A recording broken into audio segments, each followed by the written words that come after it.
ए जी खाना खाता नहीं सुनी ना जानता नहीं हमार भाई बोले हटे हमरा के नैहर रक्षाबंधन के दिन आवता ना राखी बांधे खातिर राखी बांधे नहीं खा जाएगा तोरा के एक तो कम नहीं खा जाएगे एक तो तू हमारे के इज्जत नहीं की करत समय से खाना खिन के करत ई का कहता नहीं जी ठीक ना एक तो तोर बाप हमरा के अंगूठी नहीं के देले बेइज्जत कइले बास त का करब तोरा इज्जत करके रे हां तोरा के मार के मुआ दे आ नैहर नहीं खा जाए के तोरा के राखी बांधे समझ गइली ना जदी से ना जाए हमरा के माफ कर दे अरे तोरा ली निमन त भौजाई बाड़ी रे हमरा के सेवा करत हई देवर के मानत हई आ तू बाड़ी अपना पति के बात नहीं की मानत बात नहीं की मानत तू ले खो ले रुको खो खो हम ना खाई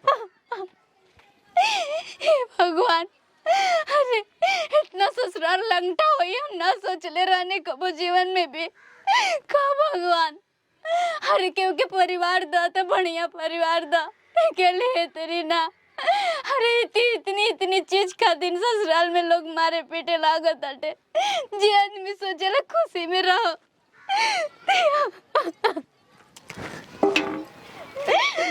चली दीदी पनिया दादा ई का हो गले दीदी जी देखिए ना हमका नहीं है जी हमरा नैहर जाए के बाद रक्षाबंधन ना बता तरिया उठा के बिक दे नहीं खाना के रे अल्कोहल हां एगो त खाइत पानी नहीं खिस दे टाइम से आ ऊपर फरमाइश करे लगा तरी बता तो खिसिया के कहां मिलन रे जी हम आखिर अपने मर्दे से ना कोनो बात करनी दूसरा से कहे ना कोई नहीं मारना के खिया पिया के एक बार नहीं खो कहत की मारदा के तनी खिया दी हां दीदी साल में 50 साल नहीं हर जेबू तू मैं नैहर जाए वाली भिख मांगन के है अरे जब से आइल बनी तब से हमरे के नैहर को आली रोवा सब भेज ले बनी खाती जाईबी रे का करे जाईबी ओनी के बात के कोनो वैल्यू है रे कहला सम का कोइला सम का हैं बताओ भूखे प्यासे चल गेलन खेत में दिन भर ऐसे ही रहिया नु तोरे दिन न तो घर में रहल एकदम तोरा दिन भर खाना बन देख ले तू कैसे खा ले ना दीदी नाटक लगा के रखल घर में तोरा नहीं हर कैसे तू नहीं हर चल जीबी रे मार के टांगरी तोड़ देम जे तोर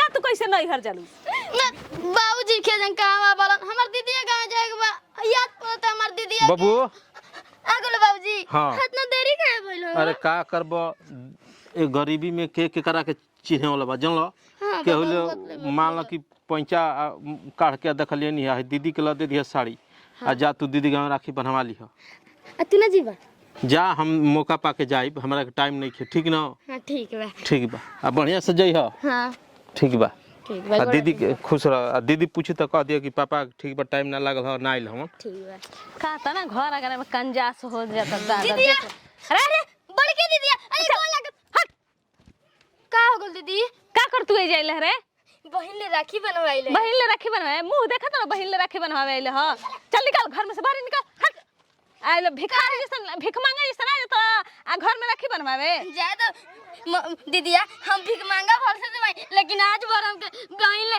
राखी बनवा ले बजा तोरा जे कोनो बहिन नहीं खिसन कैसनो बहिन नहीं खिसन जले नु बहिन दीदी हां खाया तो हम दीदिया के बोला अरे हट हम दीदिया के बोला तू बहिन बाबू दीदिया आई देखा ना मैं कहवा थे हमके दीदी जी का अरे ये और चल के लइका के संगे रोबा लागत नहीं भाई रो के शर्म नहीं क्या होती ए जे के उसे राखी बनावल नहीं कर के चल निकल घर से बाहर अगर भाई आज बेटे साल भर के परब बेटे दीदी जी राखी बनवावे काहे ऐसे करी ना दीदी रड़ तो सब मन का ना बानी चल हट दीदी हम रोबा बोल सके भाई के पर की दीदी हमर बहन के को अपन न छुया अगर अपन बहिन के चाहत है नु सलामत रखल चाहत है नु तो सीधे जैसे निकल दो मार के रखना अभी ज्यादा हम पापा ले काम तारे का भी चाहिए जा तना करार कइले बा तोर बाप नु पहले सब भेजवा तब राखी बांधे आई है अपन पापा ले हम कह दे कि हमर दीदिया के गाय के जाई हमके जल्दी निकल घर से बाहर ठीक बा तो पर दीदिया के ना छुया क्या बा जो चल हट जा ये बाबा कुछ ना तो कहिए हमरा के कुछ ना चाहिए काहे ना चाहिए रे काहे ना चाहिए तोरा के ना चाहिए तो हमनी के चाहिए ना आ तू भलो इस्तेमाल कइल तोरा राखी नहीं के बनवा के चल घर में बबुआ कबे गोइल पहुंचल होई कि ना कैसे गोइल कैसे ना अच्छा रुक तनी आराम करे त बाद में तनी कर ले फोन हम केहुले करवाइब हे प्रभु बताओ हम तो जानली कि हमर दीदिया कितना खुश होइले कि उ कितना दुख बिया ओकरा कितना लात मारा तलन जा पीटा तलन जा। हाँ हम जाते हैं पापा को कहा, पापा ने जाते हैं कहा दीदी खिलाएं। पापा देखो पापा सुतल वाला। पापा पापा अरे उठा तो बबुआ तू अरे जो सही गुलो सही आ गुलो ताले को असली बात बताओ चाहते हैं पापा। का बेटा तू दीदी कहिया दीदिया ले बियाह कैले, दीदिया के बियाह कैले वाला तार कुछ मालूम बा? हाँ बेटा मालूम जरूर बा। आज हमार एगो असली बात मालूम भइल पापा। हमार दीदिया के इतना दुख देख के हमार दिल बाबा तू कह देला के बहुत दुख देतलन जब। ना बेटा पापा तू ऐसे मत कह, हम जाना तनी सुना, हम जाना तनी हर चीज तार दीदिया के दे दिल बनी, लेकिन एगो तार पाहुन के अंगूठी बिना उ सतावत हुए सन कहनी की मौका पाके हम दे दे। दिन रात मार देलन अतना डाइन एगो घर के उनकर हाथों भी अभाव जाई उ हमारा दिया बहुत। ना बबुआ तू कह दे गलत बात बा, चल हम चलो तनी। हां चल दीदिया के ले आवा पापा, हम और नहीं की जान सकत। चल बतावा हमर बेटा जो सही गोइलो सही आइल ना दीदी ले हमारे के मार के भगे देलन पापा। दीदी जी ए तो भौजी एकरा के हम ना रखो ठीक बा ना? ए जी एकरा करिए करे के हम एकर चलते एकदम कल हम चला ए दीदी ऐसे का एकरा से तनिको फायदा नहीं खे, एकरा से तनिको फायदा नहीं खे एकरा से। बेटी हमार कैसे हो कैसे ना ले। अरे बेटी तू काहे के हमार बेटी के मारत हो? बाबूजी हमरे के बचाला बाबूजी, हमरे के मार दिया सन बाबूजी। का पाहुन रह तनको शर्म नहीं के आवत? कौन पाहुन हो? रउआ के सब चीज दे देनी, एगो खाली अंगूठी खाती हमारे बेटी के रउआ कतना सतावत हरा नहीं। शरम आवे के चाहिए। गांव का लोग धुपता कार्य रखत के काम मिलल बा का देले बड़ा हमरा के। सुन बेटी तू ऐसे काहे? अरे तू तो आखिर केहू के बेटिए ना हो। हमर ना देले बा जल्लन उ तारे सब बेटी तू रो मत, तू यही घर में रहबी। तू काहे आइला बाबूजी?